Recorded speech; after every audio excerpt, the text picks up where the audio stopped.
Buenos días, estoy aquí con el Dr. Madeschi, el inventor de la cámara normobárica de Madeschi, y le voy a presentar el funcionamiento de la misma y que se utiliza para la cura de la úlcera en general y sobre todo la úlcera flebostática y venosa. El principio utilizado hace más de 30 años es el favorecer un mayor suministro de oxígeno en el área de la lesión. Esto se lleva a cabo o por conducción a través de la sangre, favoreciendo su asunción a través del ciclo respiratorio a una presión ambiental superior a la atmosférica y con mayor concentración absoluta de oxígeno, o por contacto, perfundiendo el área con una atmósfera enriquecida de oxígeno. La forma más conocida y tradicional es precisamente la oxigenoterapia hiperbárica.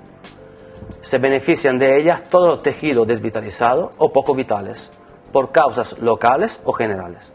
Generalmente indicada para el tratamiento de heridas por decúbito, heridas complejas, úlceras diabéticas o causadas por arteriopatias y flebopatias.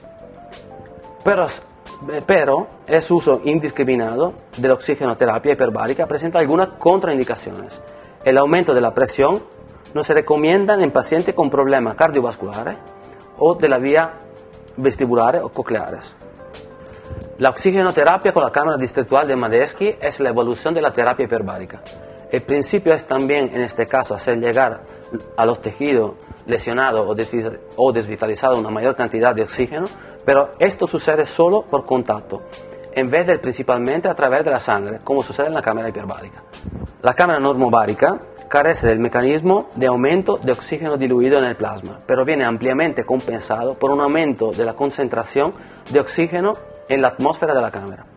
La concentración de O2, de oxígeno, en la cámara normobárica distrital alcanza de hecho el 95%, correspondiente a un valor 4 veces mayor del alcanzado por la cámara hiperbárica, y que no sería posible utilizar en esta última por evidentes contraindicaciones sistémicas.